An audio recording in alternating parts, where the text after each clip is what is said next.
Robert Oppenheimer, una figura tan brillante como trágica, nació en una familia judía adinerada en Nueva York en 1904. Su padre, Julius Oppenheimer, era un exitoso importador textil que había emigrado de Alemania.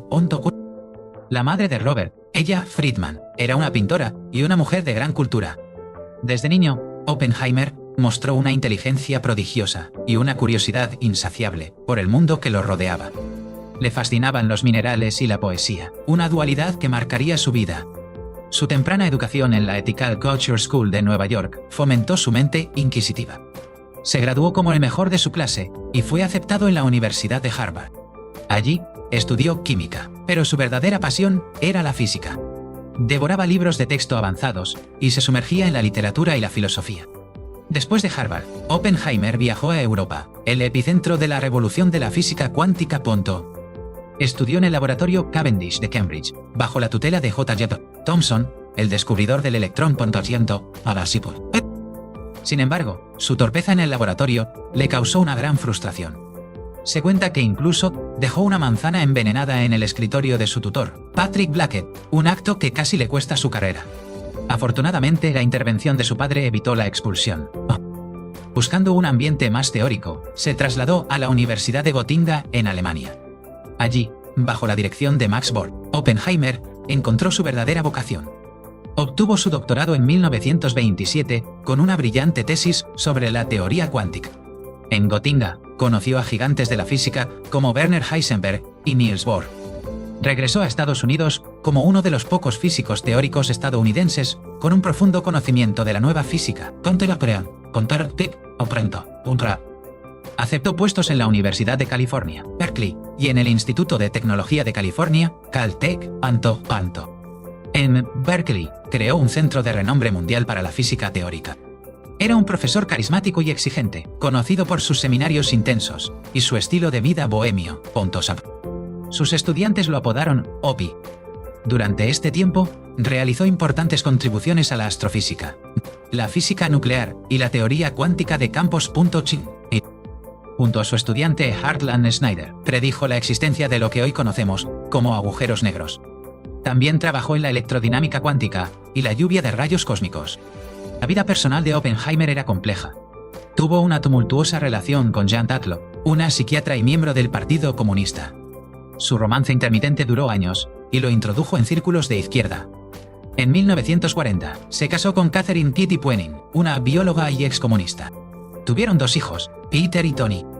La década de 1930 fue una época de agitación política, y Oppenheimer se sintió atraído por las causas de la justicia social.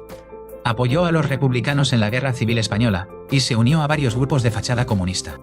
Estas afiliaciones políticas más tarde le causarían graves problemas.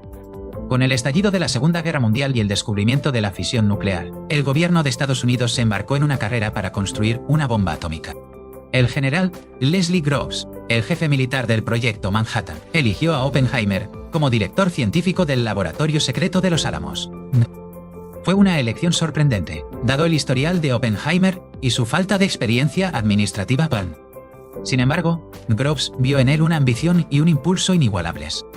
Oppenheimer se entregó en cuerpo y alma al proyecto.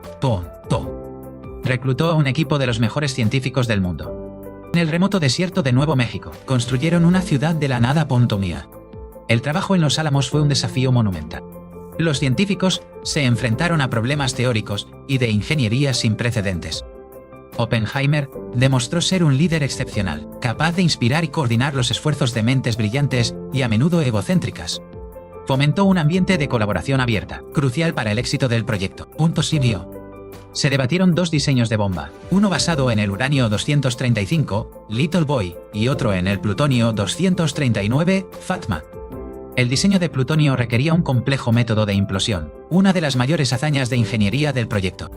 La presión era inmensa, y el secreto, absoluto. El 16 de julio de 1945, el mundo cambió para siempre. En el desierto de Jornada del Muerto, se llevó a cabo la prueba Trinity, la primera detonación de un arma nuclear. Oppenheimer observó la explosión desde un búnker a varios kilómetros de distancia.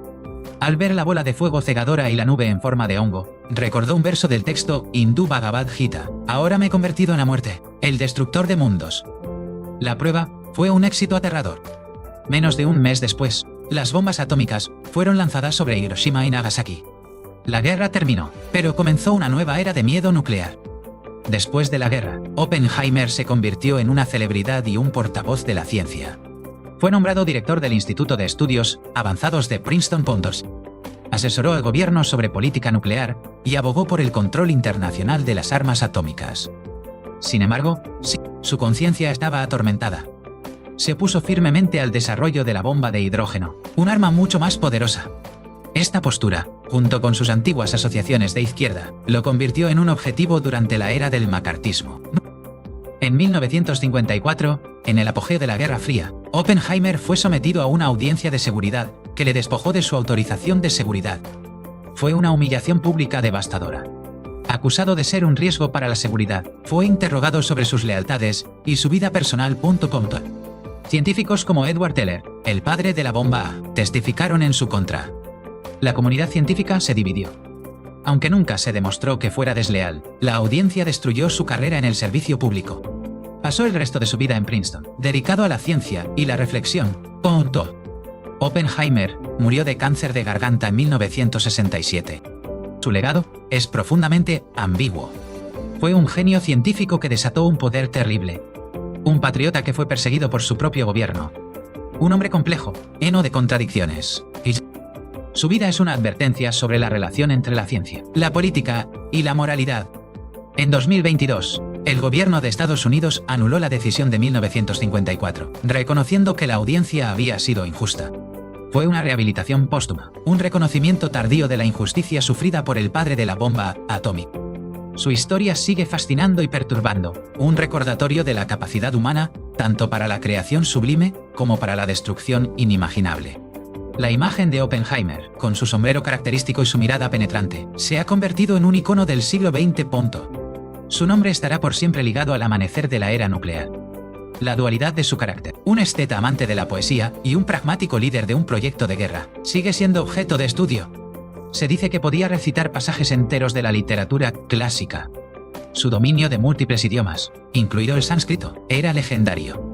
A pesar de su inmensa inteligencia, a menudo se sentía inseguro y atormentado por la duda. La relación con su hermano, Frank, también físico, fue cercana pero a veces tensa. Frank también fue víctima del macartismo. La esposa de Oppenheimer, Kitty, fue una figura controvertida, conocida por su fuerte personalidad y su lucha contra el alcoholismo. La tragedia también marcó a sus hijos. Su hija Toni se suicidó en 1977. El Laboratorio de los Álamos, su creación, sigue siendo un centro de investigación de armas de vanguardia. La decisión de lanzar las bombas sobre Japón sigue siendo un tema de intenso debate histórico y ético. Oppenheimer expresó públicamente su pesar por el uso de las armas. Truman, según se cuenta, lo despreció por su aparente debilidad. La audiencia de seguridad fue un juicio espectáculo orquestado por sus enemigos políticos. Louis Strauss, el presidente de la Comisión de Energía Atómica, fue uno de sus principales adversarios. Strauss albergaba un profundo resentimiento personal y político hacia Oppenheimer. La transcripción de la audiencia revela un interrogatorio brutal y sesgado. Muchos de los colegas de Oppenheimer lo defendieron valientemente. Isidor Isaac Rabi, un amigo cercano, criticó duramente el proceso Ponto. Sin embargo, el clima de miedo anticomunista era demasiado fuerte. La pérdida de su autorización de seguridad lo aisló de la comunidad de política de defensa. Continuó dando conferencias y escribiendo, pero su influencia se vio muy disminuida. En sus últimos años, viajó extensamente y encontró consuelo en la navegación. La casa que construyó en las Islas Vírgenes fue su refugio. Su figura ha sido retratada en numerosas obras de teatro, óperas y películas. La complejidad de su personaje lo convierte en un tema irresistible para los artistas. La historia de Oppenheimer es una lección sobre la responsabilidad del científico en la era moderna. ¿Deben los científicos ser responsables del uso que se da a sus descubrimientos? Esta pregunta, que tanto atormentó a Oppenheimer, sigue sin tener una respuesta fácil. Su vida nos obliga a confrontar las consecuencias de la búsqueda del conocimiento. El fuego que robó de los dioses, como un Prometeo moderno, iluminó y quemó al mismo tiempo. El mundo que Oppenheimer ayudó a crear es un lugar permanentemente alterado. La amenaza de la aniquilación nuclear es una sombra que se cierne sobre nosotros. Su rostro, a menudo melancólico, parece reflejar el peso de este conocimiento. El desierto de Nuevo México, escenario de su mayor triunfo, también se convirtió en símbolo de su mayor pesar. La belleza terrible de la explosión Trinity encapsula la dualidad de su logro. Un logro científico sin precedentes que abrió la puerta a un futuro incierto. La comunidad de Los Álamos era una extraña mezcla de genios, soldados y familias. Vivían en un aislamiento casi total, dedicados a una única y terrible misión. Oppenheimer era el centro intelectual y emocional de esta comunidad. Su capacidad para comprender y sintetizar ideas de diferentes campos fue clave. Era conocido por terminar las frases de otras personas, una muestra de su mente rápida, pero también de su impaciencia. Su delgadez y su hábito de fumar en cadena eran legendario. A menudo parecía frágil, pero poseía una resistencia interior de acero. La elección de Los Álamos como emplazamiento fue del propio Oppenheimer. Amaba el paisaje de Nuevo México.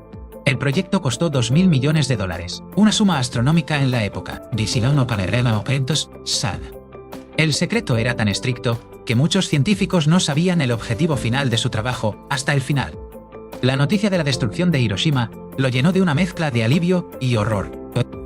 Sabía que la guerra terminaría, pero el costo humano era inmenso. Su posterior defensa del control de armas fue un intento de expiar su papel. Creía que solo un gobierno mundial podría prevenir una carrera armamentista nuclear.